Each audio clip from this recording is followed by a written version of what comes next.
Kaya gumama, palaging positive lang sa mga video na ginagawa. Good morning, Mama Tomo. So yun, nakapasok na ngayon mga bata sa school at ako naman ay aalis para mag-me time. So pupunta ako sa isang hot spring hotel.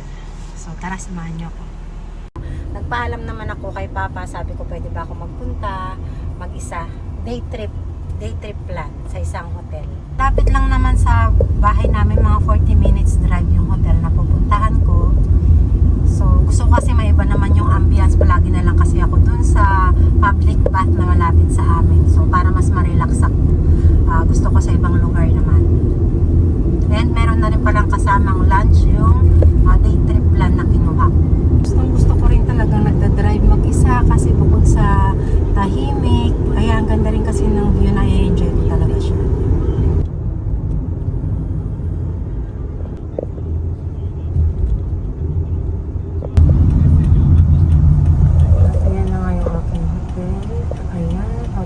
Sanso dito sa Gamagori.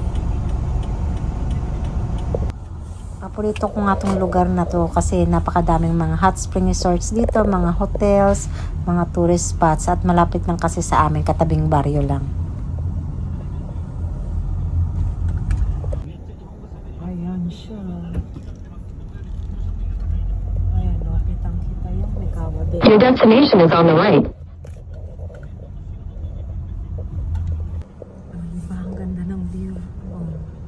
Tapat ng hotel.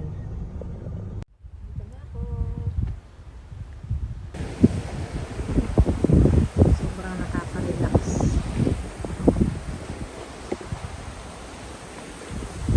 Medyo makulimlim nga pero hindi naman daw uulan.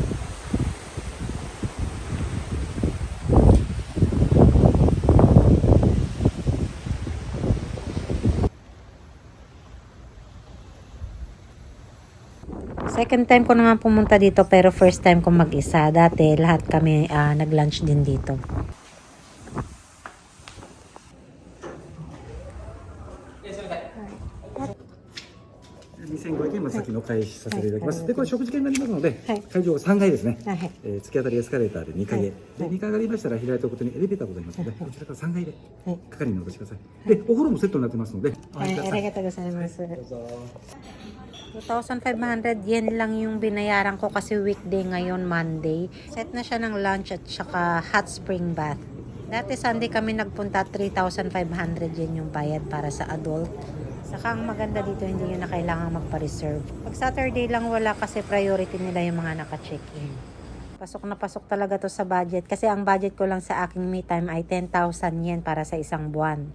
Kasyang-kasya na yun para sa pampakulay ko ng buhok. Tapos yung matitira ay pang onsen ko, pang sauna, tapos pang cafe, ganyan. Kailangan natin yung me time, mga mommies, dahil pagod na pagod tayo sa pagiging nanay, hindi ba? Pero dati hindi ko rin naman to nagagawa. Ngayon lang kasi medyo malaki na rin yung bunso ko at may time na ako sa sarili ko. At talagang nasa New Year's resolution ko yan na bibigyan ko na ng priority yung sarili ko. More on self-care at syempre self-love. Buti nga na-discover ko yung mga ganitong plan sa hotel. Akala ko kasi for accommodation lang dati, pero meron pala silang mga lunch plan, mga day trip plan, so sobrang affordable at talaga namang worth it.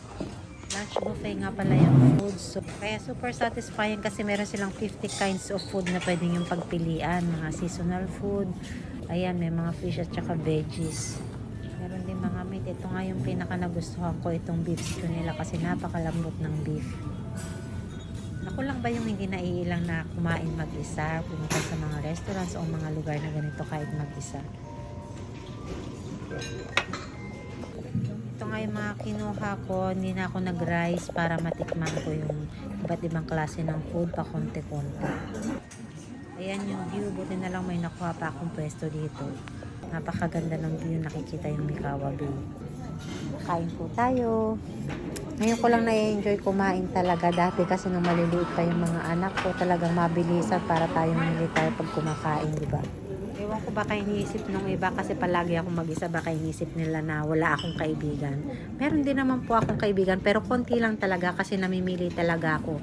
Kapag meron akong nakitang red flag sa isang tao, umiiwas na ako kaagad. Kumbaga binibigyan ko na ng boundaries.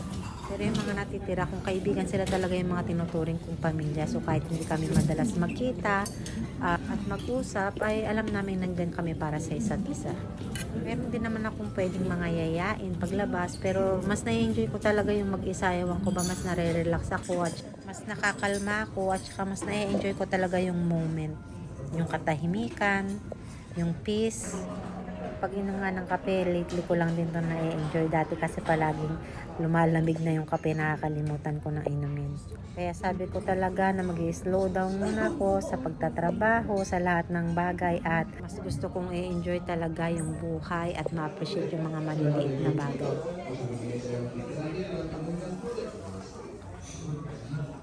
Grabe, busog ko. Ang dami ko nakain. Ay, sobra. So, maliligo naman ako. Bagong renovate nga pala ito yung ibang parts kasi last time na napunta kami 2 years ago, hindi pa siya ganito masyado. Medyo luma na talaga at ngayon ang ganda na. Akala ko nga dati yung mga hotel pang mayaman lang pero dito talaga sa Japan walang mayaman, walang mahirap, basta may pambayad ka, kahit sino welcome. Hindi ka nila i-judge kung ano yung suot mo, basta pag pumasok ka, customer ka. Pantay-pantay at magaganda talaga yung treatment nila sa mga customers.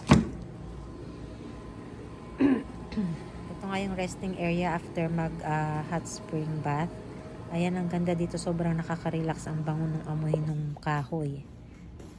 At dahil bawal na nga yung camera sa loob, papakita ko na lang sa inyo yung itsura. Ganito siya sa loob. Ayan yung open air bath nila. At marami pang iba. Nagustuhan ko nga kasi may sauna mist din sila. Pwede rin kayo magpamassage kung gusto niyo. Ayan, tapos na ako. Fresh na fresh na. After maligo, may pa-anliti pa sila dito. So, ang dami ng pagpipilian. Nakakawala talaga ng pagod ang hot spring. Tapos, yung skin mo pa, fresh na fresh talaga paglabas. Ayan, punta lang tayo sandali dito sa baba. So, talaga sa baba lang siya ng hotel. Ngayon, pababa lang kayo dito. Tapos, ayan yun.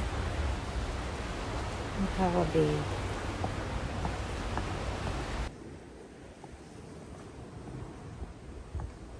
Ayan, may cafe din siya. Loco. Baby, ang ganda ko. Kaya lang sarado. So, yun. Ganyan yung mga gusto kong cafe. Barbecue and cafe pala. Siguro pag summer lang siya bukas. So, ayan.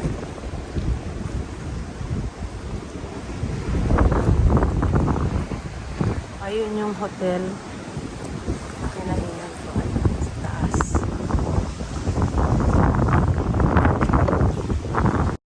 Sarap ng hangin. Sarap maglakad-lakad lang dito.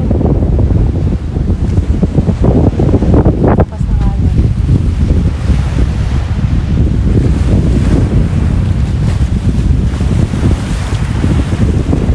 Uwi sa Japan, kasama ang pamilya. San man magpunta, tayo magkakasama. Makatulong sa mga mami, magbigay tip, simple living. Kaya gumama, palaging positive lang sa mga video na ginagawa. Sa kanyang cooking at baking, palagi niyong panoorin. Ano mang pagsubok, lahat ay kinakaya. Yan ang ating Kego Mama.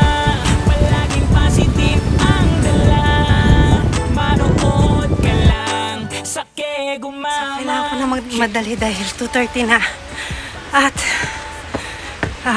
kailangan mauna ako sa mga bata. 3:30 kasi yung dating ni Bunso. So, 40 minutes drive. Hiningal ako. So, yun, tara na. Uwian na.